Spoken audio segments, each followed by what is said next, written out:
많은 산모님들이 저한테 얘기하세요. 제가 재울 때랑 아빠가 재울 때랑 아기가 다르다. 내가 재울 때는 아기가 너무 자주 깨고 너무 힘든데 아빠랑만 자면 잘 잔대요. 근데 이거는 부모님이 그 아기한테 반응하는 것에 조금 차이가 있어서 그런 결과가 있을 수 있거든요. 아기가 조금 칭얼거리고 자도 아빠가 의도하진 않았지만 자꾸 스스로 잘 수 있는 기회를 결국에 주고 있는 거거든요. 1, 2개월이 아이들은 1, 2분 정도 네, 안녕하세요. 수유수면 전문가 윤보미입니다. 선생님, 제가 통잠에 대해서 좀 여쭤보려고 하는데 네. 통잠을 자긴 자나요, 애들이? 언제부터 보통 애들이 통잠을 딱 자기 시작한다 이런 시점이 정확하게 있어요? 조금 시기별로 발달 상태별로 다르기는 해요. 통잠은 깨지 않고 연속적으로 자는 거를 말해요. 보통 신생아 때에는 2~3시간마다 자다가 일어나서 먹어야 되지만 6주에서 8주 정도만 돼도 밤중에 자는 시간이 길어지기 시작해요. 그래서 50일의 기적이라는. 그쵸. 그래서 그렇게 되려면 이제 아기가 조리원 퇴소하고부터 밤낮 구분을 시키는 연습을 해줘야 요때 이제 조금씩 밤잠이 길어질 수가 있는 거예요. 밤낮 구분이 되면서. 그래서 전 영상에서 제가 밤낮 구분하는 방법 알려드렸죠. 그 연습이 된 아이들이 6주에서 8주 정도가 되면 조금씩 밤잠이 길어지기 시작하는 거예요. 6주에서 8주 때 수유 없이 한 4시간, 5시간 잤다면 3개월 정도 되면 수유 없이 한 5~6시간 정도 잘 수 있고요. 6개월 정도 되면 수유 없이 한 8시간, 길게 12시간 이렇게도 잘 수가 있어요. 그래서 시기별로 조금씩 통잠의 기준이 달라요. 그 아기가 자는데 수유할 시간이 지나면 깨우라고 하잖아요. 네. 깨워요? 아니면 깨우지 마요? 신생아 시기에는 수유가 중요하기 때문에 깨워서 먹여주시는 게 맞고요. 이제 신생아 시기 지나고 6주, 8주 그 시기가 되면 조금씩 길어지는 거는 괜찮아요. 굳이 깨워서 먹이지 않으셔도 돼요. 근데 이제 낮잠 자는 동안 너무 오래 잘 수 있거든요. 근데 낮잠이 길어지면 밤잠에 영향이 생겨요. 그래서 만약에 낮잠을 2시간 이상 계속 자려고 한다. 그러면 환기도 시켜주시고 자연스럽게 소음을 만들어서 깰 수 있는 환경을 만들어줘서 밤잠에 영향이 가지 않도록 도와주시는 게 도움이 됩니다. 그 시간에도 좀 쉬고 싶으니까. 그렇죠. 그래서 대부분이 낮에 계속 재우고 밤에 안 자면 왜 안 자지? 이렇게 되는 거거든요. 낮잠 시간도 어느 정도는 제한시켜줄 필요가 있어요. 그러면 아이가 통잠을 자는 거랑 수유랑 어떤 관계가 있어요? 영향이 많이 있나요? 충분히 수유가 안 되면 자다가 배고파서 깨는 경우가 생기거든요. 그래서 중요한 거는 낮 동안에 충분히 수유량을 보충해 주시고 밤에 불필요하게 깨는 것들을 최소화 시켜주시는 게 중요해요. 모유수유 하냐 혹은 분유수유를 하냐에 따라서 통잠의 차이가 있을까요?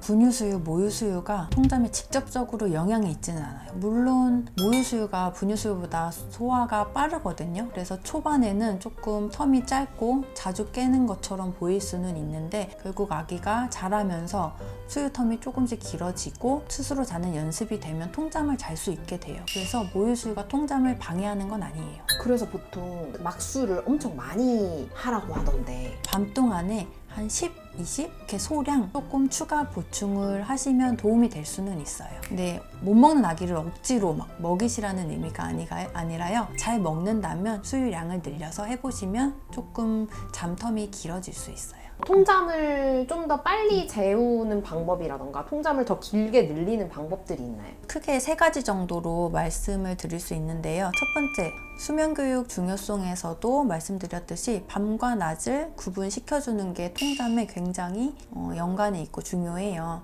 낮에는 밝고 활동적인 분위기를 만들어 주셔야 되시고요. 밤에는 어둡고 차분한 환경을 만들어 주셔야 되는데 대부분 반대예요. 엄마들이 낮에 아기랑 단둘이 보내면서 조용하고 차분한 환경, 시간을 보내게 되고요. 밤에 아빠가 오면 엄마가 텐션이 올라가요. 엄마 기분도 좋아지고 아기도 아빠랑 자연스럽게 놀게 되고 오히려 저녁에 더 어수선하고 활동적인 분위기로 만들어지거든요. 아이들한테 정말 좋진 않은 환경이에요. 이게 조금 커서도 영향이 있는 것 같아요. 주변에 보면은 아빠 퇴근이 늦은 애들이 늦게 자더라고요. 그쵸. 그래서 엄마가 힘드니까 웬만하면 낮잠 되게 길게 재우고 깰까봐 되게 조심하시고 상호작용이 많이 없거든요. 없을 수밖에 없어요. 또 애기랑 하루 종일 말할 수 있는 그것도 제한돼 있잖아요. 그래서 많이 바뀌게 되는 것 같아요. 그래서 힘들어도 낮에 너무 오래 재우지 마시고 음악도 틀어주시고 조금 업된 환경을 만들어주고 밤에는 아빠가 퇴근하더라도 차분한 환경에서 수면 교육을 할 수 있도록 해주시는 게 좋을 것 같아요.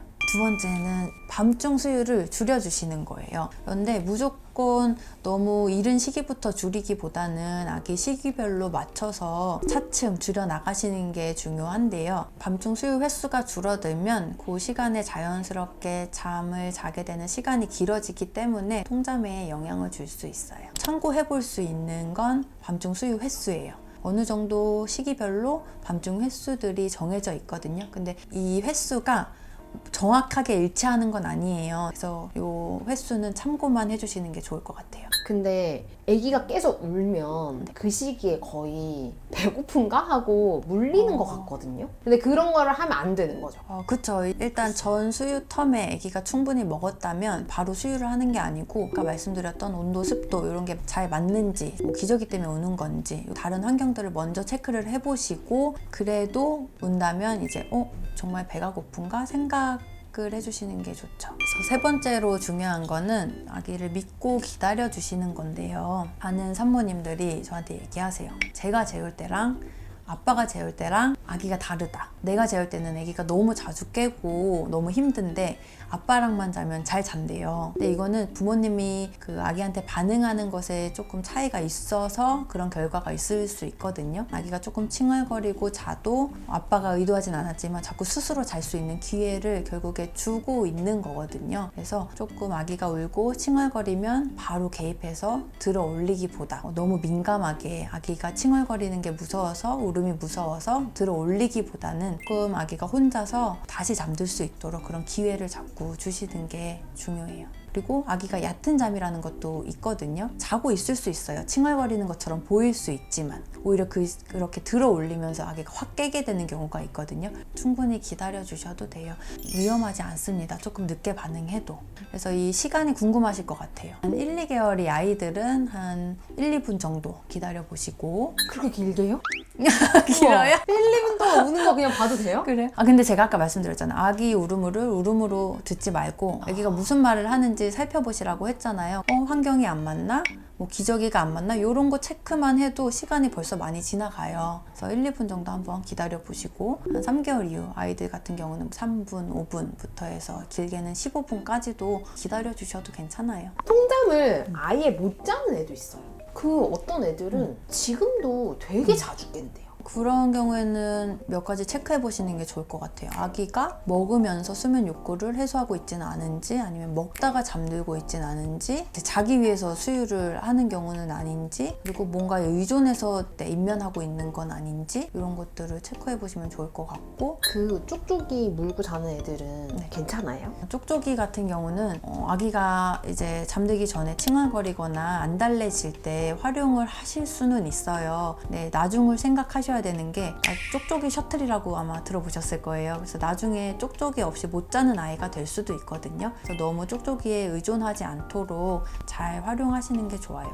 활용하는 방법은 뭐 예를 들면 아기를 달랠 때 잠깐 썼다가 달래지면 빼준다던가 이런 방법도 써보실 수 있죠. 그러니까 잠들면 또 빼주고. 잠들기 전에 빼는 게 좋지만 근데 만약에 잠들 때 아기가 물고 잤는데 깨서도 아기가 안 찾고 다시 잘 잘 수 있는 아기라면 그렇게 사용하셔도 괜찮아요. 수면교육이 조리원 퇴소 후부터 혹은 뭐 6주, 8주부터 연습이 안 된 아이들은 당연히 통잠을 못 자는 경우가 많을 수 있고요. 그리고 또 감기에 걸리거나 이런 경우에도 잘 못 자는 경우가 많아요. 그래도 감기에 걸리면 일단 건강 문제 먼저 해결을 하고 또 꾸준히 일관성 있게 수면교육을 하면 결국에는 다 밤잠 자는 시간이 길어지고 통잠을 자게 돼요. 만약에 애가 너무 오래 자는 것 같다. 개월수 대비해서 갑자기 너무 오래 자는 애들도 있잖아요. 그런 거 괜찮아요? 그렇죠. 만약에 수유량에 문제가 없어요. 그리고 체중도 잘 늘어요. 그러면은 긍정적인 신호로 보셔도 되는데 만약에 아기가 깨어있는 동안에 수유량이 확 줄었다거나 무기력한 모습을 보인다거나 하면은 소아과 진료를 받아보시는 걸 권해드려요. 너무 많이 자면.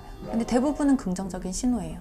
수면에 대해서 얘기를 나눴지만 수유 얘기도 했고요. 체중 증가 얘기도 했고 아기 발달에 대한 얘기도 했어요. 이렇게 아기 모든 수면, 수유, 발달, 체중 이런 것들은 연관되어 있거든요. 그래서 수면에 문제가 생겼다고 수면만 보시면 안 되고 수유는 잘 되고 있는지 같이 체크를 해주셔야 되고 또 수유가 안 되면 수유만 보실 게 아니라 혹시 아기가 너무 과피로해서 못 먹고 있는 건 아닌지 이런 것들을 같이 연관지어서 고민해 보시면 육아를 수월하게 하실 수 있을 것 같아요.